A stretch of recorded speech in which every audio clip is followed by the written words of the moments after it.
Hello viewers, legal point Bangla থেকে আমি advocate Subrata শীল আপনাদের এই চ্যানেলে স্বাগত জানাচ্ছি। আজকে আমি আলোচনা করব যে কোনো সিভিল কেস চলছে, সেখানে দুটো পক্ষই আছে, অর্থাৎ প্লেন্টিফ আছে, ডিফেন্ডেন্ট আছে, বাদী আছে, বিবাদী আছে। কোনো পক্ষ নিজের এই কেসটা বা স্যুটটাকে নিজের ফেভারে নেওয়ার জন্য কোনো মিথ্যে বা ফলস কোনো ডকুমেন্ট পেশ করলো। এই ফলস ডকুমেন্ট পেশ করার ফলে অপর পক্ষ এবার কী ধরনের স্টেপ নেবে, কি করতে পারে, সেটা নিয়েই কিন্তু আজকে আমি আলোচনা এখানে করতে চাই। দেখুন, এখানে আমি তিনটে আপনাদের উদাহরণ দিচ্ছি যেটা প্রায় কোর্টে হয়ে থাকে এবং যেটার দ্বারা কোনো একটি পক্ষ এই কেসটাকে নিজের ফেভারে আনার চেষ্টা করে এবং অপর পক্ষকে এটাকে কিন্তু হারাবার চেষ্টা করে। এখানে প্রথম যেটা আমি উদাহরণ দিচ্ছি সেটা হচ্ছে, ধরুন আপনাদের একটি পৈতৃক বাড়ি, সেটা নিয়ে কোনো কেস চলছে এবং সেখানে কোনো একটি পক্ষ দেখাতে চাইলো যে ও এই বাড়িটাকে কনস্ট্রাকশান করেছে এবং এই কনস্ট্রাকশান করার জন্য সে বিল্ডিং মেটেরিয়াল কিনেছে এবং এই বিল্ডিং মেটেরিয়ালের জন্য সে বিল্ডার্সের কিছু বিল সংগ্রহ করেছে এবং সেই বিলগুলো কিন্তু সে কোর্টে সাবমিট করেছে। এবং আপনি এই বিলগুলো আপাত দৃষ্টিতে আপনার উকিলবাবু দেখলো, আপনার সঙ্গে কনসাল্ট করলো এবং আপনারা বুঝতেই পারলেন যে এই বিলটা কিন্তু জাল বিল উনি সাবমিট করেছে।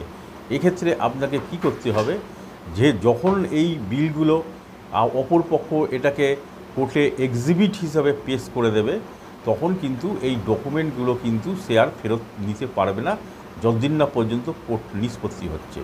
এরকম অবস্থায় কিন্তু অপর পক্ষ এই এক্সিবিট ডকুমেন্ট যা বিল যেটা দিয়েছে তার কিন্তু সার্টিফাই কপি কিন্তু কোর্ট থেকে তুলতে পারবে এবং যে অপোজিট পার্টি ডিফেন্ডেন্ট হোক বা প্লেন্টিফ হোক, যার বিপক্ষে এই ডকুমেন্টগুলো সাবমিট করা হয়েছে, সে এই বিলের সার্টিফাই কপিগুলো সংগ্রহ করবে এবং সেটাকে ভালো করে দেখবে এবং যেই বিল্ডার্সের থেকে এই বিলগুলো ইস্যু করা হয়েছে তার সঙ্গে সে যোগাযোগ করবে এবং তাকে সে দেখাবে যে দেখুন এই বিলগুলো আপনাদের এই কোম্পানি, আপনাদের এই দোকানের বিল কিনা।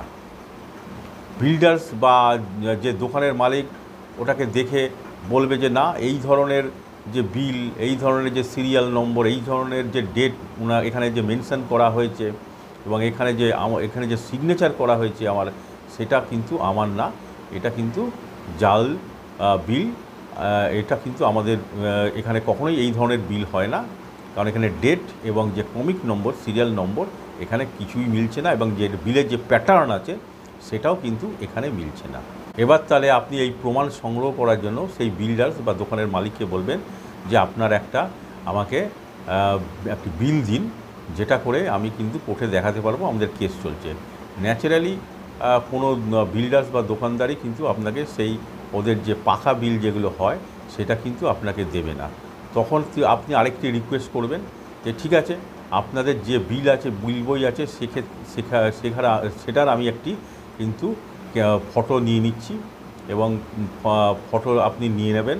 ফটো নিয়ে নেওয়ার পর আপনি সেটা একটা কালার প্রিন্ট আউট করে নিয়ে আপনার উকিলবাবুকে দেবেন এবং তারপরে আপনার উকিলবাবু এটাকে যা বন্দোবস্ত করবেন এবং সেটা আমি পরে আলোচনা করে বলছি কি হতে পারে এবং কি করতে পারেন আপনি। এবং এক্ষেত্রে আপনি কিন্তু এই যে ফলস স্টেটমেন্ট বা যে ফলস যে বিলটা দিয়েছে সেটার একটি কিন্তু প্রমাণ আপনি কিন্তু নিজের কাছে পেয়ে গেলেন। এবার আমি একটি দ্বিতীয় উদাহরণ দিচ্ছি। আপনার বিপক্ষ পার্টি কোন একটি বিশেষ দিনের উল্লেখ করে একটি ডাক্তারি প্রেসক্রিপশন কিন্তু কোর্টে কিন্তু জমা করলেন এবং আপনি বুঝতেই পারলেন যে যেহেতু সেই ডাক্তার আপনার লোকালয়ে আছে এবং সেক্ষেত্রে আপনি জানেন যে ওই পার্টিকুলার দিনে কিন্তু ডাক্তারবাবু বসেন না এবং কোনো রোগী দেখেন না, তিনি অন্যত্র প্র্যাকটিস করতে চলে যান। আপনি তখন ওই বুঝতেই পারলেন যে এই যে ডকুমেন্ট যেটা, এই যে প্রেসক্রিপশানটা যেটা দিয়েছে সেটা সম্পূর্ণ জাল। তখন আপনি সেই ডাক্তারবাবুর কাছে যাবেন এবং তাকে জিজ্ঞেস করবেন যে ডাক্তারবাবু, আপনি তাহলে এই যে অমুক দিন আছে, ধরুন একটা ডেট বলবেন এবং সেই দিনটা ধরুন শনিবার, আপনি কি এই শনিবারে আপনি কি পেশেন্ট দেখেন আপনার চেম্বার থেকে?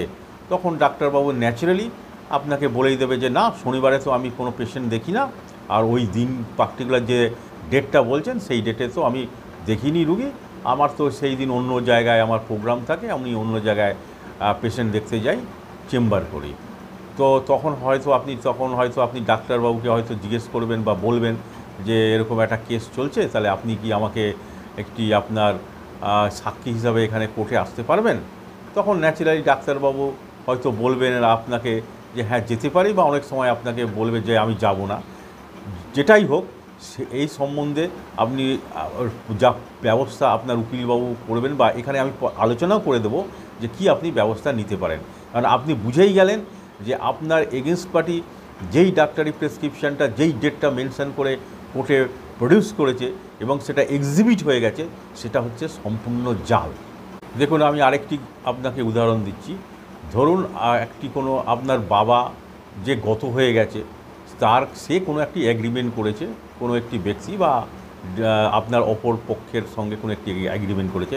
সেই অ্যাগ্রিমেন্টটা বাড়িওয়ালা ভাড়াটিয়ার সম্বন্ধে হতে পারে, বা কোনো ধরুন সিম্পল অ্যাগ্রিমেন্ট হতে পারে যে আপনি আপনার বাবার থেকে টাকা ধার নিয়েছেন কি টাকা ধার দিয়েছেন, অথবা আপনার বাবার সঙ্গে কোনো একটি অ্যাগ্রিমেন্ট হয়েছে যেখানে আপনি দেখতে পাচ্ছেন, ধরুন এটা সেল অ্যাগ্রিমেন্ট হয়েছে। সেল অ্যাগ্রিমেন্ট হলে আপনি বুঝতেই পারছেন যে সেই সেল অ্যাগ্রিমেন্টে অনুযায়ী আপনার যেই ডেটটা মেনশন করেছে তার কিন্তু অনেক আগেই কিন্তু আপনার বাবা মারা গেছে। ধরুন আমি উদাহরণ দিয়ে বলছি, আপনার বাবা ধরুন জানুয়ারি মাসের 15 তারিখ 1990-এ মারা গেছে। এবার আপনি দেখলেন আপনার যে বিরোধী পক্ষ বা অপর পক্ষ যেই অ্যাগ্রিমেন্টটা কোর্টে পেশ করেছে বা যেই কাগজপত্র কোর্টে পেশ করেছে, আপনার বাবার সিগনেচার আছে, সেখানে ধরুন ডেটটা মেনশন করেছে 1990 সালের জুলাই মাসের 25 তারিখ। তাহলে আপনি বুঝতেই পাচ্ছেন পুরো 6 মাসের একটি হেরফের হয়ে গেল, এবং সে এই বর্তমান কেসটাকে নিজের ফেভারে আনার জন্য কিন্তু সে এই ফলস যে অ্যাগ্রিমেন্টটা সেটা কিন্তু সাবমিট করেছে। এই ক্ষেত্রে কিন্তু আপনার প্রুফ হবে আপনার যে বাবার ডেথ সার্টিফিকেট, সেটাই হচ্ছে অরিজিনাল প্রুফ হয়ে গেল যে ওখানে আপনার বাবা কবে মারা গেছে, যেটা আগেই বলা হলো যে 15 জানুয়ারি 1990 মারা গেছে, সেটা আপনার একটা ভয়ঙ্কর একটা সত্যি প্রুফ আপনার কাছে রয়ে গেল। সেটা নিয়ে কিন্তু আপনি চ্যালেঞ্জ করতে পারেন আপনার বিপক্ষ যে আছে তার পার্টির এগেনস্টে। দেখুন, 3টে উদাহরণের ক্ষেত্রে কিন্তু একটি খুব কমন ব্যাপার আপনাদের কাছে আপনারা বুঝতে পারবেন যে আইদার এই ডকুমেন্টটা সম্পূর্ণ জাল, এবং ওখানে যে ডেট মেনশন করা আছে সেটাও সম্পূর্ণ জাল, এবং এখানে যা যা লেখা আছে সেটাও সম্পূর্ণ জাল। তাহলে আমি এখন বলছি যে এই সব জাল যে ডকুমেন্টের ব্যাপারে যেটা সিভিল কোর্টে প্রডিউস করেছে, তার এগেনস্টে আপনারা কী ধরনের ব্যবস্থা নিতে পারেন।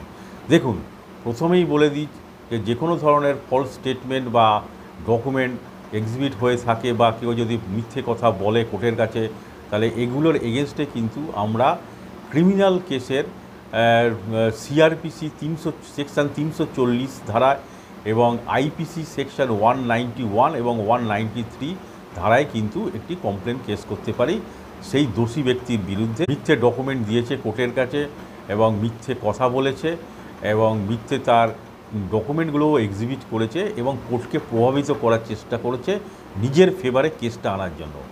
এই সব ক্ষেত্রে কিন্তু আপনি একটি আবেদন করতে পারেন, পিটিশন করতে পারেন। এই সব সেকশান যেটা আমি বললাম, এই সব সেকশানগুলো উল্লেখ করে আপনি একটি চিফ জুডিশিয়াল ম্যাজিস্ট্রেটের কোর্টে কিন্তু আপনি কমপ্লেন কেস করতে পারেন সেই দোষী ব্যক্তিদের এগেনস্টে, যারা এইসব মিথ্যে সাক্ষী এবং মিথ্যে ডকুমেন্টগুলো কোর্টে পেশ করেছেন। এবং আপনারা জানেন যে যেই দোষী ব্যক্তির সঙ্গে আপনারা সিভিল কোর্টে কেসটা লড়ছেন, সেটা হচ্ছে যে সেখানে যাই হতে পারে কিন্তু কোনো সাজা বা আপনার জেল কাস্টডি হয় না। কিন্তু এই যে মিথ্যে সাক্ষী দিল, মিথ্যে ডকুমেন্ট পেশ করলো, এক্ষেত্রে কিন্তু আপনি ক্রিমিনাল কোর্টের আন্ডারে কিন্তু কেস করে তার এগেনস্টে কিন্তু আপনি সাজা ঘোষণা কোর্টের দ্বারা হতে পারে, এবং পেনাল্টি হতে পারে, এবং দুটো একসঙ্গে হতে পারে। তাহলে সে এখানে আপনার যে বিপক্ষ যে আছেন, ডিফেন্ডেন্ট হোক বা অপোজিট পার্টি, সে কিন্তু একটি সিভিল কেসে মিথ্যে কথা বলার অপরাধে কিন্তু আরেকটি ক্রিমিনাল কেসে কিন্তু জড়িয়ে যাবে, এবং সেই ক্রিমিনাল কেসে কিন্তু আপনি যখন অর্ডার পাবেন, সেই অর্ডারটা নিয়ে কিন্তু আপনি এই সিভিল কোর্টে কিন্তু আপনি সেটাকে দেখাতে পারবেন, সেখানে গিয়ে বলতে পারবেন যে আমরা এই মিথ্যে উনি যে সাক্ষী দিয়েছে তার এগেনস্টে আমি এই অর্ডার পেয়েছি, সেক্ষেত্রে কিন্তু আপনার সেই যে সিভিল কেসটা আপনার অনেকটাই ফেভারে চলে আসবে এবং আপনার ডিফেন্ডেন্ট যে আছে, ডিফেন্স অপোজিট পার্টি আছে, সে কিন্তু অনেকটাই ব্যাকফুটে চলে যাবে এবং সম্পূর্ণভাবে হিউমিলেট এবং পর্দাদুস্ত হয়ে যাবে। তাহলে আজকের আমার এই আলোচনা থেকে আপনারা বুঝতেই পারছেন যে মিথ্যে ডকুমেন্ট কোর্টে সাবমিট করলে তার পরিণাম কী হতে পারে। তাহলে আজকের এই ভিডিওটা আমি এখানেই শেষ করছি। নমস্কার।